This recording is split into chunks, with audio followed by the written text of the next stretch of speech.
All right, everybody, welcome back to the podcast. I know it's been a couple weeks. 2 weeks ago, I went back to work, and things a little tired when I got home, and I just didn't get around to it. And then last week, I had some computer issues. We taped a podcast and lost it on the computer, and then things just rolled into the next day. Joining me tonight, my former co-host on the Armchair Chirpers, Jeff Burrows, is on the line. Jeff, how you doing? Good evening, sir. Good. How are you? I am great. Lots of stuff to talk about. We're going to start with the Junior B. We're going to talk some Olympic hockey. There's still a lot of talk going on about that. A lot of people not happy. Some people are. I thought it was probably one of the better games I've ever seen. But here nor there, we'll get to that. And we'll talk what's coming up in the NHL. It's going to be a 56-day push to the playoffs. Trade deadline comes up in 2 weeks, or next week, actually, the 6th. March 6th, yeah. Yeah, that's trade deadline. All right. Right to the Junior B. So the Warriors, if you go back 3 weeks, the Warriors had the 3 home games in a row. It was a disappointing weekend for the Friday and the Saturday game, as on the Friday night, Chatham just came in, Jeff, and pummeled them. Really took the game to the Warriors. The Warriors just looked outmatched in that game against Chatham. Then on the... Go ahead, sorry. No, go ahead. I was just going to say, Chatham, I think Chatham's really defining themselves as a top team in the West, if not the entire Great Ontario Hockey League. And, they just seem to keep gaining momentum, which is right around this time where you want to have that. So anyway, sorry to interrupt. Yeah, no problem. And then on the Saturday night, Waterloo came to town. It was a snow day makeup game. So they started at 6:30, and it was a good game. And as per usual in Stratford Waterloo fashion, they need more than 60 minutes to get it done, and Waterloo wins again. And that sort of defined the weekend. Everybody was a little down. Well, then Sunday, St. Mary's comes to town for a 4:30 game. And I think Stratford played one heck of a game against St. Mary's on the Sunday there. They did get the win. It was a close game as usual, but St. Mary's just did not look like the usual St. Mary's team you see coming to Stratford, Jeff. Yeah, and I think that with St. Mary's, they were on such a heater for so long. Was it 19 in a row that they won? Which is, let's face it, it's very impressive, but the sustainability of that is in and of itself going to come to an end at some point. Now, they really stumbled for a couple games after that Stratford game. They won this past weekend. We'll get into that, but I thought Stratford played a really sound game there, the Sunday game, that they redeemed themselves after a pretty rough weekend with the Waterloo and Chatham. So it was a nice way to kind of figure that out, and it kind of propelled Stratford to a little streak of their own. Yeah, it did. The next Friday night, Sarnia came to town, lackluster Sarnia. It was an expected win. They got the win, and it was a big 10-2 win. But the thing I took away from that game is that Sarnia team, they just don't give up. They come to play no matter what. No matter how hard they're getting beat, they were playing. There's some players on that team that, if you could pick them off and put them on your team, you'd want them there. And you had a lot of good things to say about that Sarnia team, Jeff. Yeah, I watched a lot of the game just watching Sarnia. The game was kind of self-explanatory in the score and in the shots. The goalie for Sarnia, what was his name again? Do you remember? Irvin. Zach Irvin. Yeah. I mean, the guy was lights out. Well, he made 50 saves, right? Well, just in the first period, I bet he made, quoting you, 10 bell saves, probably about 7.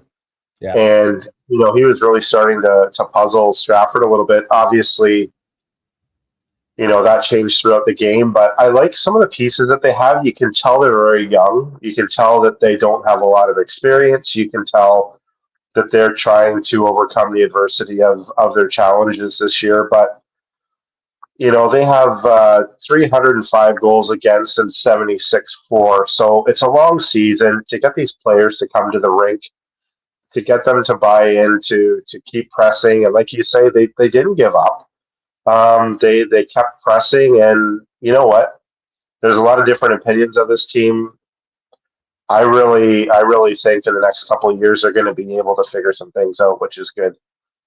Yeah, you got a lot of 17-year-olds, so you can bring back a lot of those 17-year-olds. I think they got a top, a middle of the pack team next year, maybe better, but we'll have to wait and see. Then on the Sunday night, we go into Elmira, and Stratford probably played one of their best 60-minute games against an Elmira team that just did not look like an Elmira team. You go into that game, and after the first period, the shots were 22-4 for Stratford, which I wasn't expecting. It took Elmira almost 8 minutes left in the third to hit double digits in shots. Stratford was just peppering them. They come away with a big win on that Sunday night, Jeff. Yeah, and that was I heard a lot of feedback from about that game in Elmira from yourself and a few of the people in the shop, and I just think that it's those nice tidy games against top teams that can really help a team's confidence and kind of mojo, if you will. And it was a well-deserved win. Elmira, I don't know if they're quite looking like the Elmira Sugar Kings we've seen through the season. There seems to be a little, I don't know what the word is. I won't say dysfunction, but it really seems like they're definitely fighting their struggles within the last couple of weeks. Yeah, they've sort of had a little bit of a rough go. Maybe not the best time of the season for them to have it. It's helping some other teams close the gap a little bit, us included.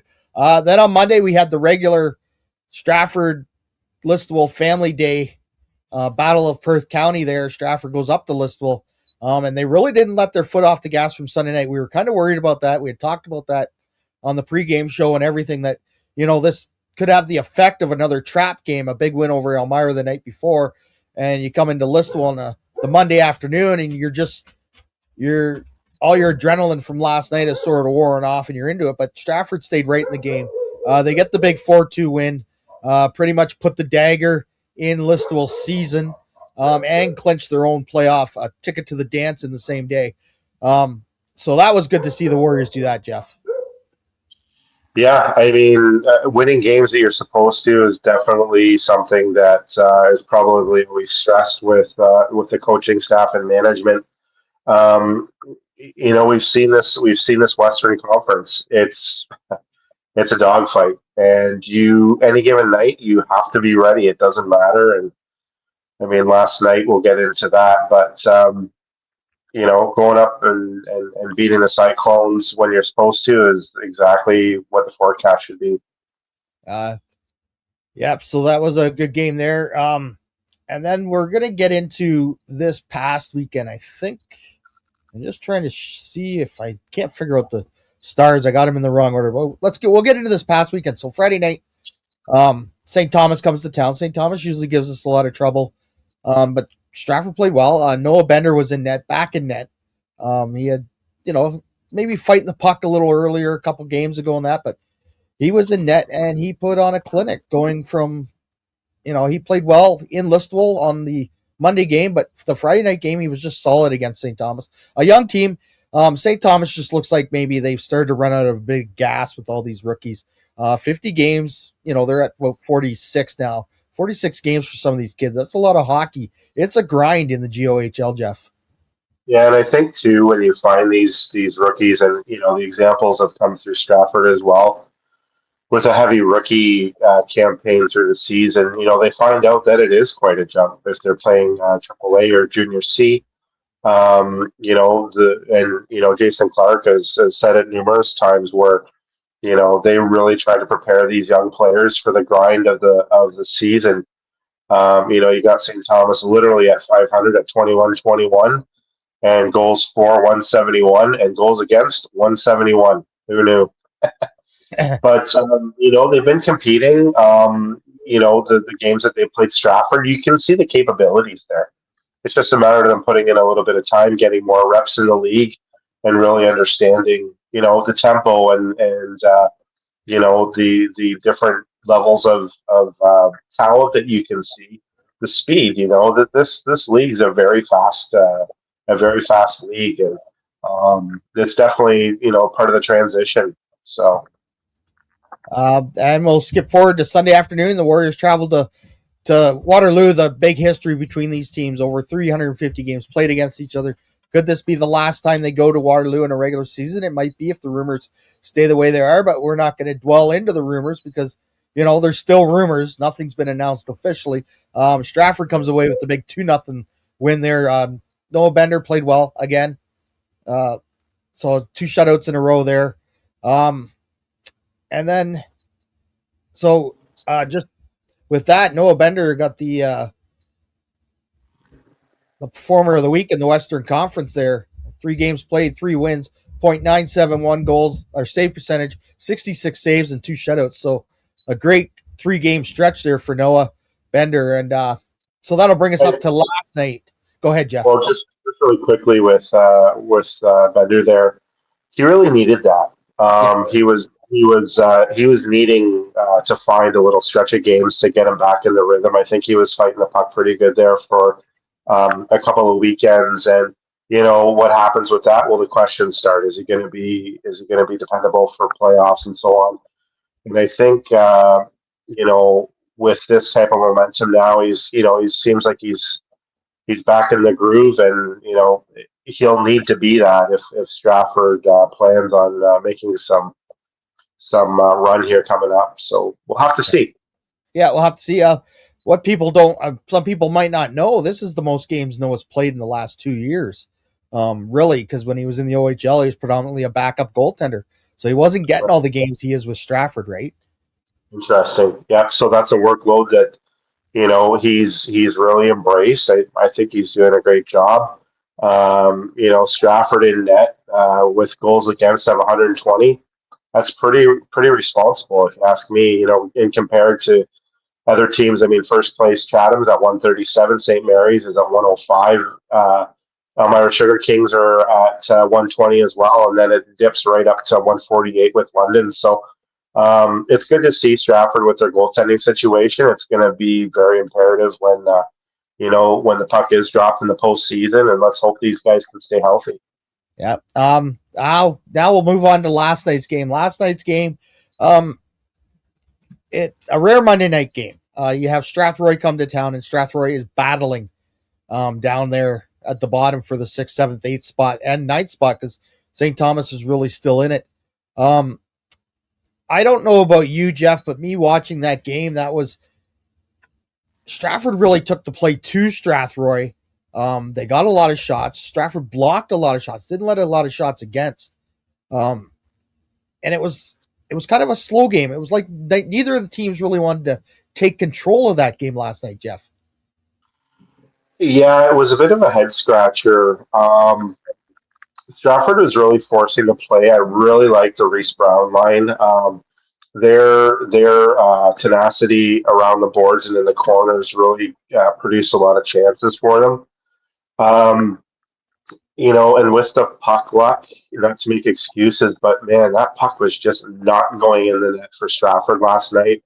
They created a lot of chances. I really, really am a big fan of Grady Murphy.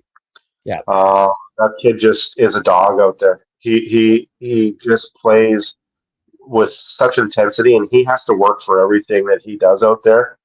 There's a lot down the line with a good game last night. You knew when it wasn't working that we could run into the situation that ended up happening, which was overtime with Strathroy sneaking away with a 1-0 win. But they played well. I was talking to a few different people last night, and Stratford's looking good. They're looking good. The biggest part that they know, and I'm sure that they're reminded about with the coaching leadership, is capitalizing on those opportunities around the net, because they're going to start to go in. But I mean, you've seen all the games, Les. It's kind of been a little bit of the theme throughout the regular season for the Warriors is fighting that puck a little bit by the net. So hopefully they can just tidy that up a little bit, and I think it's going to serve them well. Yeah. If you go back to the St. Mary's game, so Stratford's got 13 of the last 14 points really over that stretch. It's not to be disappointed, but last night you could tell Strathroy in the third period they really wanted to get that game to the overtime to make sure they got a point out of that game. A point's very important for them. It's also very important for the Warriors because now we're 3 clear of London. and teams actually have games in hand on Stratford now. So it took Stratford all year up until last night, this weekend, for teams to have games in hand on them. Stratford's always been behind everybody. So they're 3 points now up on London in the 4th spot. So we should be going into St. Mary's still in the 4th spot there. We're only 1 point behind Elmira right now. So 3rd place is achievable. I think really anything's achievable. Stratford's got 4 games left.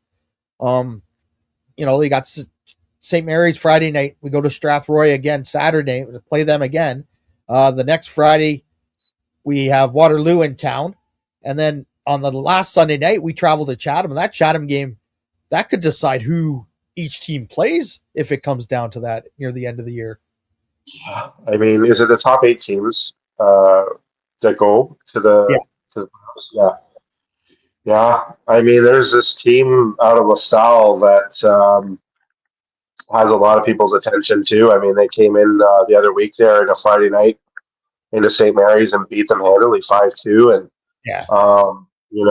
they're that type of team. Last we've seen them too in Stratford, and I know that you travel down there, and you have to be ready for a team like that. And that's the example of some of the other opportunities coming up too with a few of these teams battling for position, but I would love to see Stratford just slip into 3rd there a little bit, but lots of work to do. Yeah, there is. The way the standings are right now, Stratford can't finish any worse than 5th. The bottom 4 teams can't finish any higher than 6th. So you got your top 5 teams that are going to battle for those 5 spots, and the bottom 4 teams are going to battle for 3 spots down there.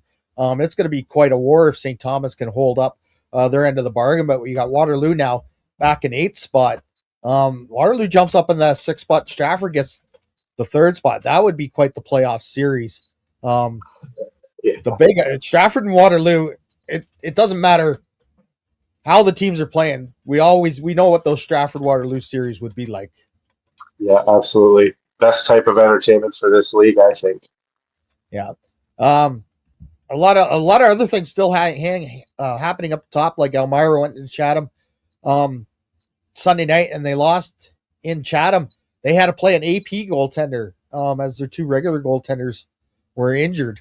So they had an AP goaltender night. I watched a bit of the game. It was pretty good. Even last night in Stratford, Strathroy, Seth Ronan played the game. Usually Costa plays against Stratford, plays very well, but he's still suspended from the goalie fight the week before. That's right. Yeah, so he's still out. Rogan played very well for Strathroy last night. He was seeing a lot, and he should be happy with his game. He really shut the door on a Stratford team that was getting a lot of shots. Yeah, I mean it was a good game for sure. That Ritson goal, so that's his 2nd time, 2 games in a row now that Ritson's beat Stratford in overtime. With 2 similar goals like that, a shot that goes off the goalie and the puck just lands on that kid's stick. He's got a very good shot for Rookie of the Year this year. He's a big kid, very talented kid for Strathroy as well. So, we're going to play them again Saturday night. So that'll be a bit of an interesting game down in Strathroy on small ice again. Nice. Strathroy, they beat London or St. Mary's there Friday night, right? So, they're really battling and they're getting the points they need. 100%. And I mean, this is the time of year to do it. I mean, ideally, you don't want it to be quite this tight if you're you're settling up here for where you're going to be or make the playoffs. But here we are, and it's come quick.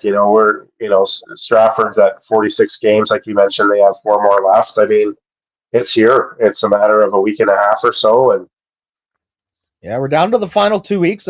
If you look at the past 10, you got Chatham. They're 8-1-1, so they're turning it on at the right time. St. Mary's 6-4, so they're having a little bit of a struggle here, but they're still getting the wins they need. And they hold down the 2nd spot with 68 points. Elmira 6-3-0-1. Elmira, though, if you looked at their losses against teams that are ahead of them in the standings, or even teams that are on the power rankings. We'll talk about that a little bit. Stratford 6-2-2. Still getting the points we need. London at 7-3, but you go down like Strathroy is 6-3, but LaSalle they're 7-3 in the last 10 games. So it's just a race. Yeah, absolutely. It's exciting. Yeah. I know that the biggest part of the coach's job this time of year is to just reiterate what they know, because there's nothing new being learned this time of year. It's a matter of being prepared for games and executing it. Yeah. Okay, we'll have a quick look at the power rankings here. You see the Warriors moved up one spot this week, up to 6th spot behind St. Mary's. Pretty much the top 4 stay where they are. They all pretty much won out this weekend. St. Mary's with a loss moved up, but they got a couple wins there. Elmira, they're the big loser, moving down 2 spots with a bunch of losses. And London moves down just for the lack of games they played. London and Chatham really didn't play a lot this week. Chatham their first game was Sunday night, so they only had one game last week to go through. So that's a little tough for them to gain any ground in the power rankings. You sort of slide back in those power rankings. Like I said, we're coming down the last 2 weeks. And as I talked to the guys, Brandon Bax, 519, a bunch of guys around the league, and I talked to some of the fans there in Waterloo on the weekend. They all say, who do you want to play? And really the answer is, I don't know if you really want to pick an opponent right now anyways, because it's so tight. And I think the first round, I don't think you're going to get any of those walkover series like we're used to seeing those. Like Stratford, in LaSalle last year went 4-0, but I don't think I don't see that this year in the first round in the Western Conference, at least, Jeff. Yeah, I mean, Chatham's going to be tough. Whoever, because does it go 1-8? Yeah. 1-8, 2-7. Okay, so I mean, Siskins will have their hands full with Chatham, but the rest of them, right now, if it went tomorrow, it'd be St. Mary's, LaSalle. Like St. Mary's, should win that series, but you got to be ready. And it looks like Stratford would get London, and we know that that's like heavy matchups here. Like it's going to be interesting and a lot of fun to watch. Oh yeah, I think all the series are going to be great to watch. Speaking of this week, St. Mary's has their makeup game in LaSalle this Wednesday, so they have to go to LaSalle this Wednesday before we play them on Friday. That's always the thing. It's that bus trip and bus legs when you head down to LaSalle on a Wednesday afternoon, right? Because you're not getting home till late. Yeah, exactly. It's odd with LaSalle. I mean, Chatham is down there too, but to me, it just seems so random. LaSalle, Ontario, is in this league. Like it's interesting. Yeah, but it used to be a little better because Leamington was there, so there was really 3 teams down that way. Right. It is what it is, and that's the biggest reason some of the teams don't like to travel that far.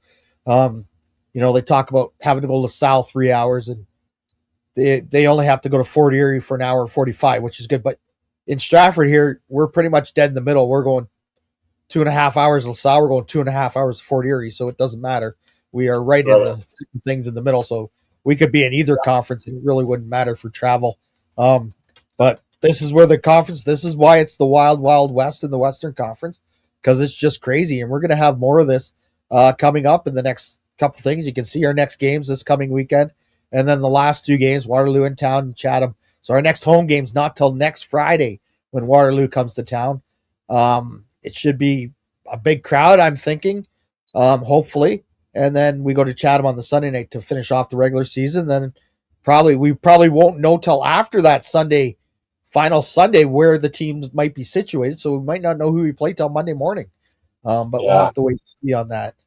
That's wild. And, I hope that the Warrior fans travel well this Friday to go over to St. Mary's, because it's going to be it's always a fun atmosphere. And I really love going to see games in St. Mary's, especially if Stratford's in town. It's you see a lot of familiar faces, and it's just a really cool environment over there. They've done a really nice job, the team and the board of directors and all of it. It's just a good old hockey night in Canada.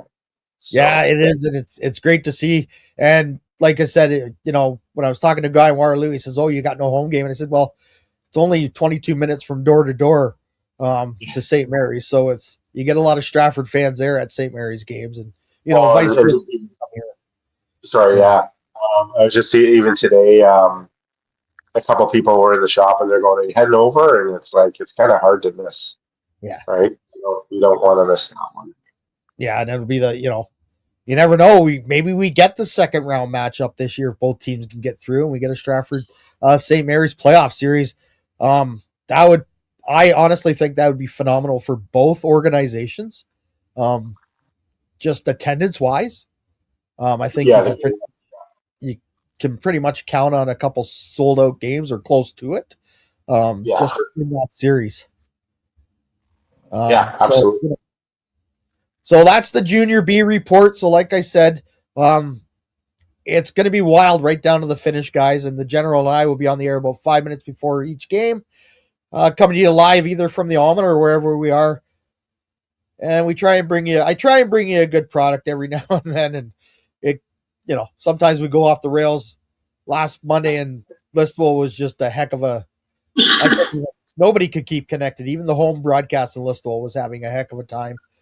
That's the usual, unfortunately, is it not there less in Listowel? It's a tough barn to keep a connection. Listowel, Elmira, there are these newer facilities, but they're all metal and concrete, and cell signals don't go through they don't have they don't have repeaters in the buildings, and their Wi-Fi. Once you get a full house in there and everybody goes on their Wi-Fi, it's kind of a mute point to try and upload a game. But for sure. All right, let's move on. We're going to go to the big story of the week. The Olympics are over. Canada loses both the women's and the men's hockey in overtime. First of all, Jeff, before we talk about the gold medal games, what did you take from the Olympic tournament? Did you like it the way it went down? Is there some improvements they need to make with that tournament for the next 4 years, or is it status quo? I was pretty satisfied with the product that they had. Uncontrollably fast speed. I don't really know if it needs improvement. For me, it is there. I liked everything. The refs didn't bother me a whole lot. Like they did a pretty good job. I didn't really have any concerns. I guess the biggest thing you'll always hear is, well, Russia should be there. Well, that's out of our hands. We're in year number 4 of that whole situation, and to be honest, until they learn how to act, they're not invited, and that's unfortunate. There's a lot of talent on that Russian team. Another point that I thought was thinking about as I was watching was, can you imagine if Czechia and Slovakia were still one? Yeah, they would be a power. Yeah. So you would have the States, you would have Canada, Czechoslovakia, Russia, Finland, Sweden that would all push for opportunities. And I was pretty disappointed in Sweden's Olympics. I think they would probably agree. They never really found their footing. I don't know if they were fighting injuries. Victor Hedman's hurt again, apparently. He's going to play Toronto, they're saying. So. Okay, yeah. Perfect. And Finland was a bit of a head scratcher. They had a really rocky tournament, and then they decided to show up at the end and get themselves a bronze medal. So congratulations for them. But yeah, it sounds like they had a little bit of infighting on that team too. A little disconnect between the coaching staff and the players, but hear that. But I loved it. I loved it. We watched every Canada game, every U.S. game. The women should be really proud of themselves for persevering to a much higher talented team in the U.S. They came down to a coin flip game as well. We can get into that, but I really liked it, Les. What did you see? I enjoyed the tournament. I thought all the games went off pretty well. I watched, I even tuned in for some of the Finland-Sweden games. Some of the off games, like Switzerland, I did not know they had that many NHL players on their team or former NHL players. Yeah.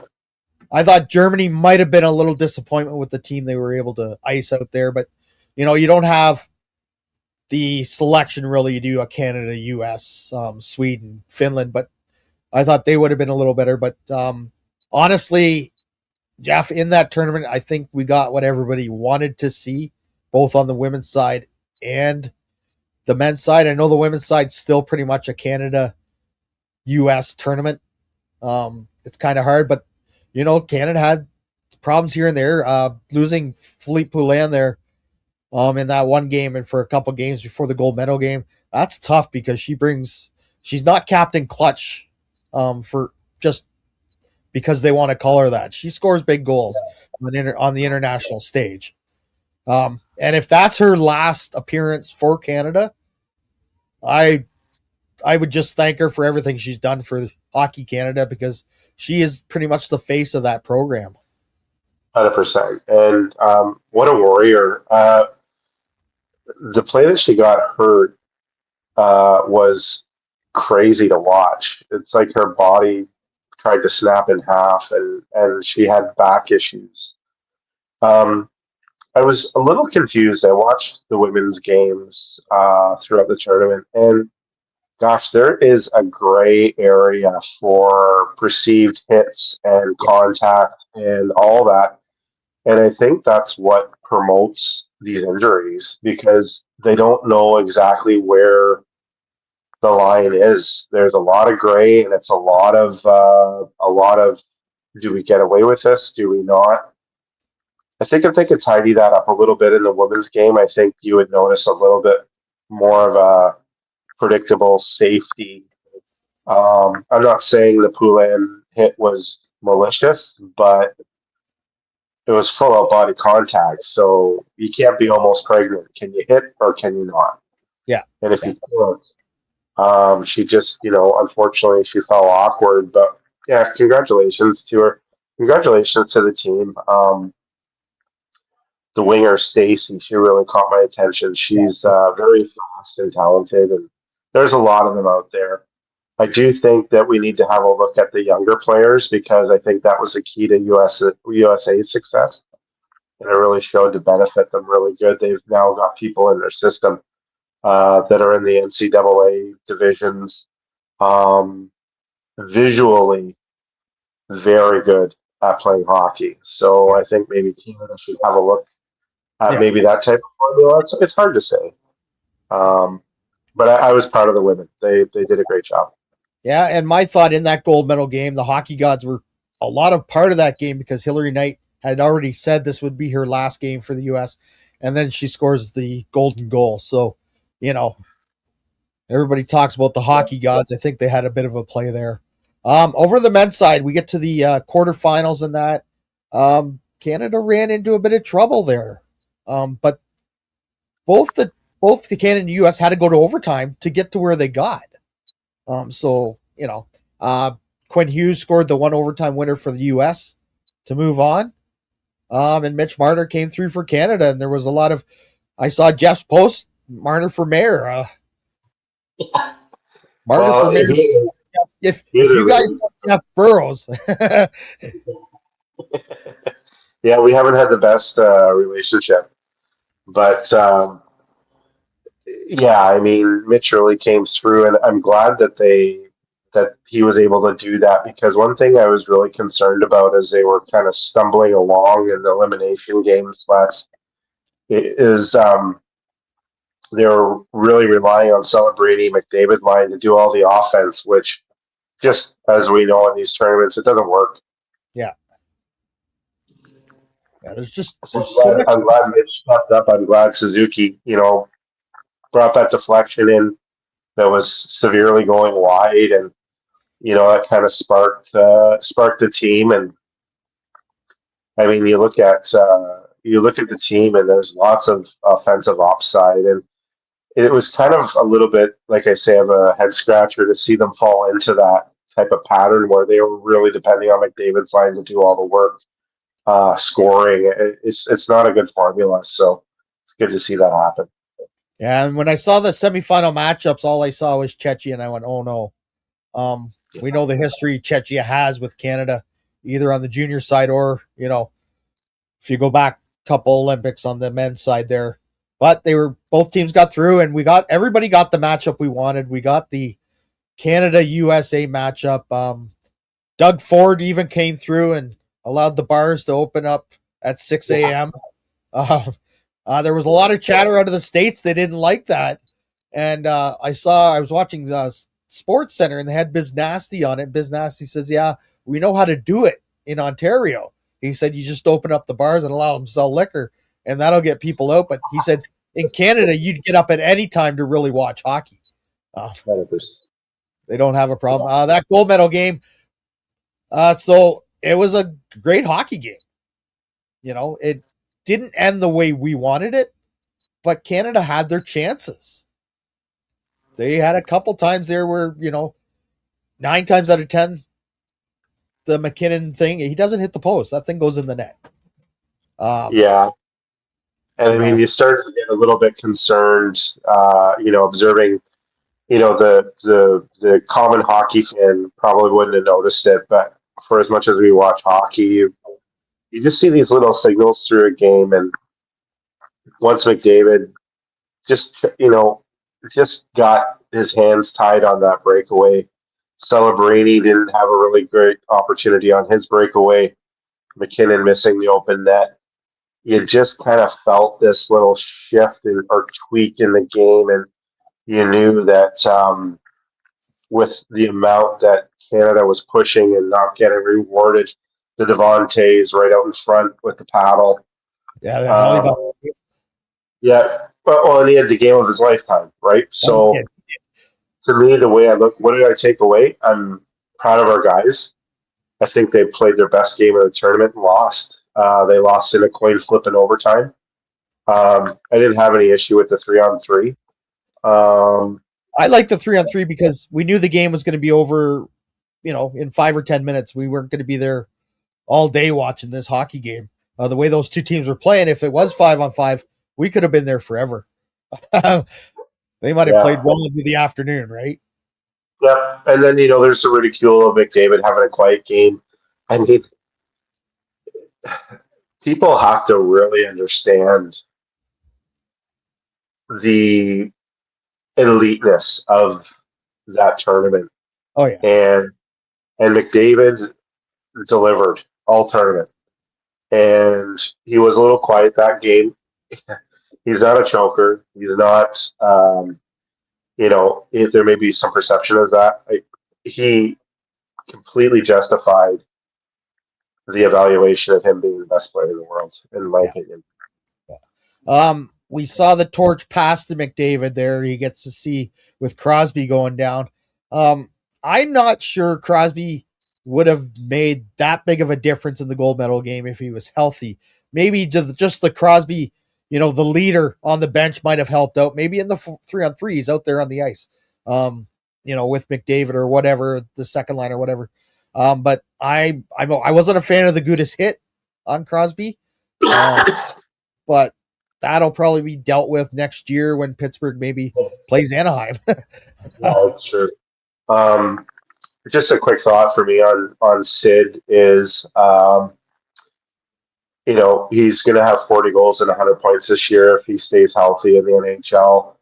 But I don't want to seem critical of Sid because that's not the goal with what I'm about to say. But Sid looked 38 in that term.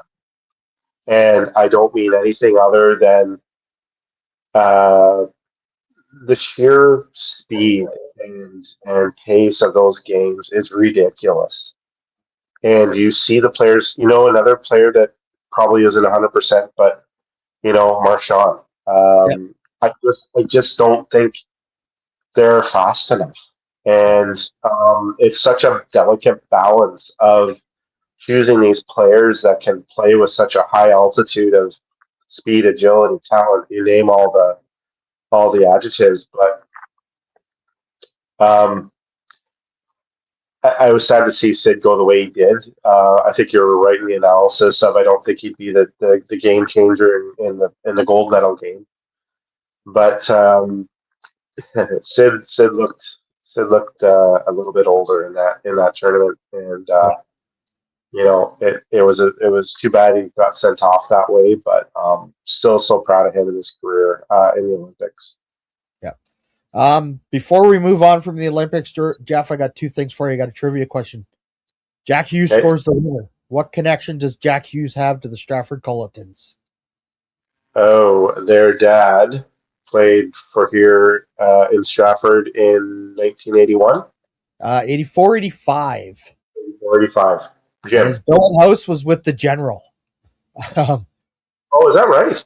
Yeah. He was General was the billet parent for Jim Hughes. And then Jim Hughes went on to play Providence University the next year. And throughout his career, he went and did some coaching that, and he ended up in Toronto as director of player development for a few years. And that's when both the Hughes boys played in the St. Mike's system there in Toronto. So were they born? We played in Toronto, huh? Were they born in Canada? No, we think they were born in the States, and when he came to Canada, that's where they really started getting into the game more. In the St. Mike's system there in Toronto. And so before we move on to talk about what's coming up to the NHL, in 2 years, they're going to have another international best on best tournament. Do you see that changing from the Four Nations maybe into the Elite Six or the best of 8 or something? And could there be a team in there that's, we're not going to call them Russia, we're going to call them the former stars of Russia? Yeah, I think something needs to happen there, and that's up to the NHL to decide. But I think that they're going to be under a lot of pressure to have a representation of those Russian players and just the elite players that the league offers. I'd like to see more than 4 teams, just because it's so fun to watch and it's highly competitive and all the good stuff about it. But it'll be interesting to see if they're able to pull off a Russian angle, because I think it's important that they do. They're going to get a lot of feedback about that if they don't, and if I had to put money on it, I would bet that they're going to try something to get that ball off the ground for sure. Yeah, and I figured 2 years that'll be 100%. That'll be Connor McDavid's team. He will be the captain of that team because he is the best player in the world. I don't care what you say about, look what he did in the tournament MVP. It just seems he can't get over that hump and win that cup, but he's been there twice. So you never know, right? It's not 100%. A one-man show to win a Stanley Cup. No, it's true. Really quickly before we leave the Olympics, you think Macklin Celebrini is going to be on the team again? Macklin Celebrini is my God, that kid is good. I couldn't believe watching last. Like, I couldn't believe the kid. He looks like this is his 4th Olympics. Yeah. They didn't break him into the 4th line and work your way up. They put him with the best player in the world, and he stepped right up. And what a beautiful player to watch. Oh, he is. He's fabulous. He's so intelligent with the puck, and you just never see it. I thought the best thing Canada did was put him on that line with McDavid and Tom Wilson. Gave him a lot of room out there. Yeah, for sure. A lot of room, and nobody was gonna push him around with Wilson on his wing, right? No, Tom Wilson had a wonderful tournament. What a great decision to bring him on. A lot of times he was given the big guns the room that they need, and yeah, great choice. Yeah. So there we go. We don't win the gold, we get the silver. It's still an Olympic medal for these guys, and some of these guys don't have any. And Drew Doughty now has, and Crosby now have one of each color, a couple of each color now. You're pretty good. All right, tomorrow night the NHL comes back hot and heavy, Jeff. It'll be a week to the trade deadline there. Do you expect a lot of movement between now and March 6th? It's really hard to say. I keep a close tab on Elliot Friedman's Twitter because he's usually got his finger on the pulse. But to answer your question, I look at the top teams and you just kind of wonder what it is exactly that they need. Are they dealing with injuries that they're not revealing? Are they dealing with different challenges, to add here and there. It's always interesting. You're going to probably see some players move, but to answer your question directly, it's always hard to say. You just don't know. Yeah. What do you think? I heard them talking today, and they were talking about the Leafs. It'll pretty much come down to how their weekend goes, to see what they do. Like, they're 6 points out of the wild card spot, but there's still a lot of teams between them and the wild card. So we'll have to see what happens in Toronto if they're buyers or sellers. I don't know if you can buy much with what you don't have out there. Yeah. What do you feel Montreal will do? A little tweaking here and there, maybe to help it. There's a few rumors over the Olympic break that I just think are simply that, rumors. But I think what I would like to see is I'd like them to move Laine out of town and see what they can get for him. The biggest thing with Montreal right now is that I think Kent Hughes really understands that they're essentially still in the rebuild. So I don't think they're going to sell the farm. I don't think they're going to necessarily give away high draft picks. A little bit of tweaking here and there. I heard Arbor Jacki could be on the trading block. You always hear a couple different things. I heard Grabowski's coming to Montreal. I don't see that's a 50-50 gamble that I don't think this young team needs to take. But I have all my trust in Ken Hughes and Jeff Gordon. They've been doing a great job. They've been just adding pieces here and there, and I think the one is Laine, in my opinion. Yeah, that's just it's right now the standings in the NHL. They just everything is so. It still looks like nobody really wants to win this Atlantic Division. Well, I don't know if you with that, true, but I mean, you look at Tampa Bay. Yeah, like they've been on a surge that's just absolutely ridiculous. Yeah, like their last 10 games coming into the break is 8-1-1. Yeah, And they roll the 3-4 lines against you, and the John Cooper teams they harvest these players that 3 years ago Hegel was on the fourth line in Tampa Bay. Yeah, he's an Olympic silver medalist and a Four Nations champion. They got Nick Paul, who's an incredible face-off guy. The little pieces, like not little pieces, but big pieces like Kuch and Braden Point's been having a really rough year with the injury bug and different personal issues, which is unfortunate. But like you say, it's you see Carolina up there. I'm a big fan of Rod Brindamore, but I'm never sold on them. They just seem to players when they get into the playoffs. So we'll see. Yeah. In the Western Conference, I still think that's Colorado's conference. The Western Conference is theirs to lose. You're coming down 56 days left. They only have 9 losses. The record's fewest losses is 12. Was that Boston? Huh? Boston. Yeah, Boston a couple years ago. So you say that, and I couldn't agree with you more. But as we say that and think that less, like I look at Minnesota. Yes. Dallas is back. Yeah. But you look at the other aspects of the conference, like I look at Vegas. I'm not sold on them. I'm not sold on the Oilers. Seattle's making a push here. Like those teams are, they're going to have to put in the work.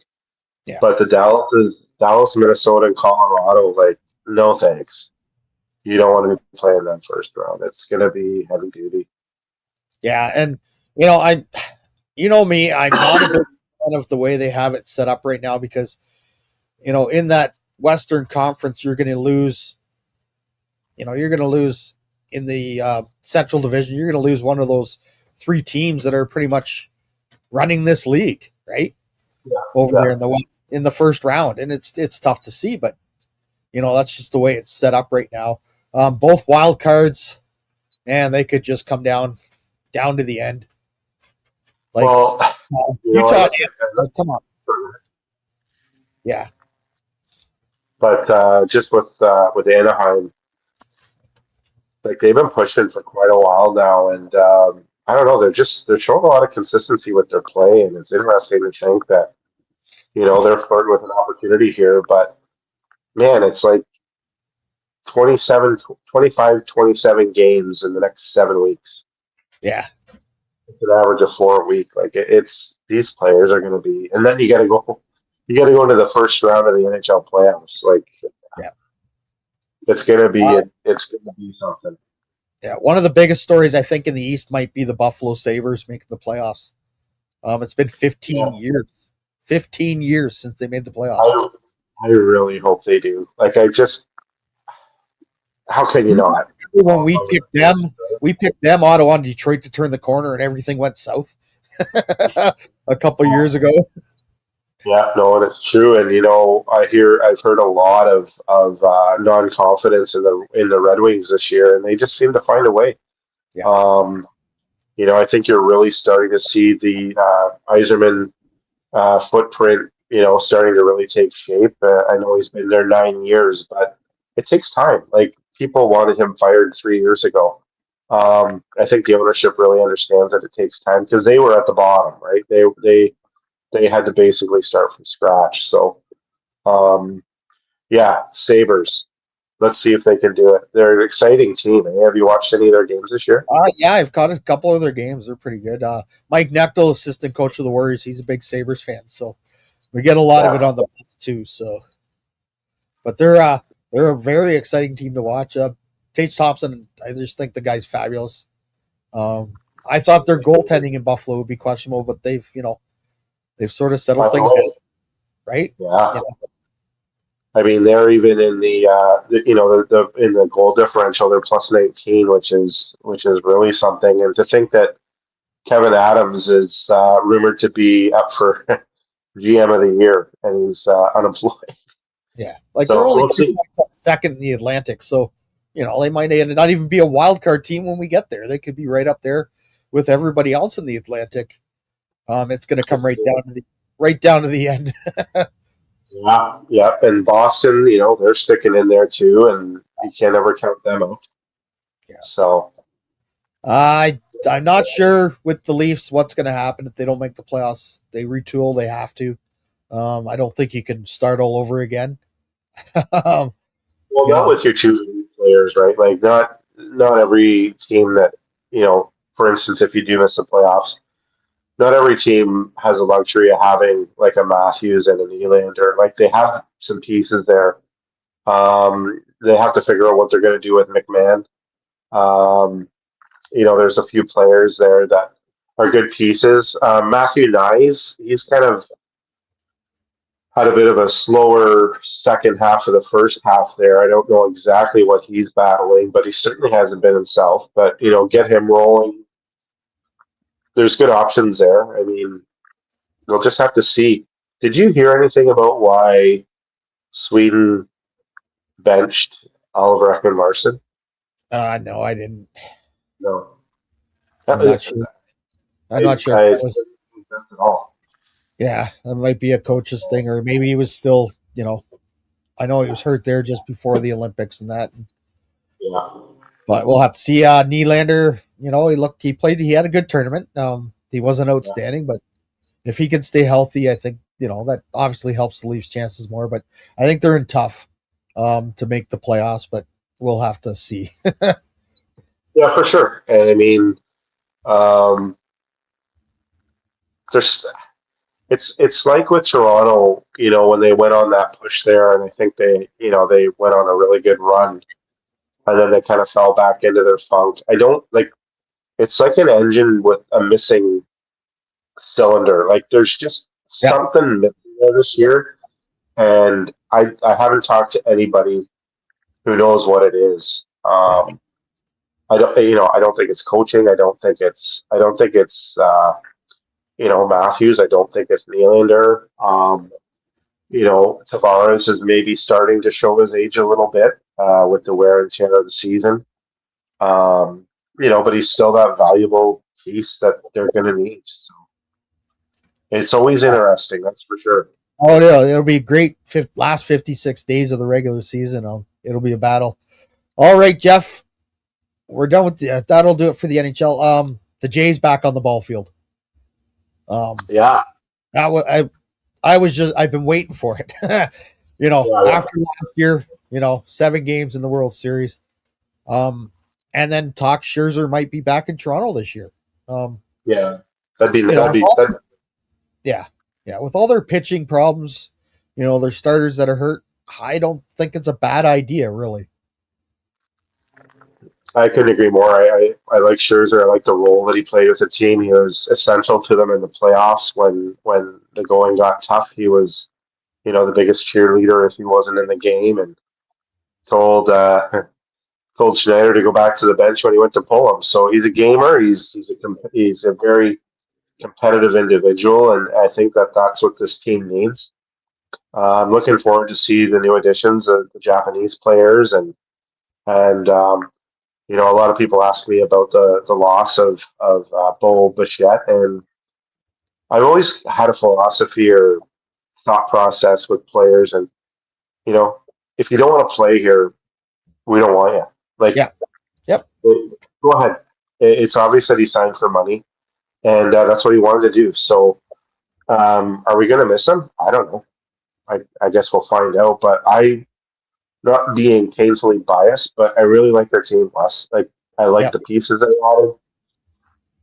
They lost out on Buddy that went to the Dodgers there. Yeah. I don't know. Was he worth $60 million? No. So there's another example of a player that he didn't want to come here. So we want to play in third base, right? Pardon? Yeah, Yamamoto or whatever his name is, they're over at third base. I think once he gets used to the North American pitching, look out. He's shown he can play ball. So yep. And you have the processes going through too. Like, we got Barger with a full season under his belt. He's going to look different this year. Everybody loves Ernie. He's got that fan favorite element that's going to push him through the season. He's going to be our second baseman, and I'm glad we have him. He's a great player. I don't think he's going to, hit 300, but he's that type of player that has really good fielding, and he's going to be able to advance that runner first to third when they need it the most. And those are the type of players that we need on this team. Yeah. A lot of predictions at how many games they're going to win. I've seen anywhere from 87 to 91. I like the 91 and 75. I think that's enough to probably win you the East Division again. It depends what everybody else does too. The Yankees, you can never count the Yankees out. No. Is Baltimore as bad as they were last year? I don't think so. Yeah. And Tampa Bay is going to be competitive. You just they seem to find a way, and they were just placed last year. I'm not saying that that's an excuse for them, but it could be a factor of why they had kind of a rough season. Well, and then with them announcing that $1 billion stadium in Tampa Bay, they got to put a good product on the field to get the fans in, right? Yeah, exactly. And where is Oakland playing this year? Are they back in Sacramento? Yeah. So, we'll see. The AL East is still what it is. It's always a dogfight, and I like the team that Shapiro and Atkins have assembled here. I really like them. Yeah. So we'll see. The juggernaut in the East looks like it's going to be the Dodgers again. They just keep loading up. Well, I think this as well, but I think we should really embrace this season, because I don't think there's going to be one next year, unfortunately. No. I think there's a strike coming, and it's going to have a lot to do with the deferred salary that the Dodgers have. It's ridiculous. We always have a good laugh on July 1st because we call it Bobby Bonilla Day. Because he gets his $1 million, right? But if you look at the deferred salary the Dodgers have, it's worse than the Mets ever did. Yeah. It's like hundreds of millions.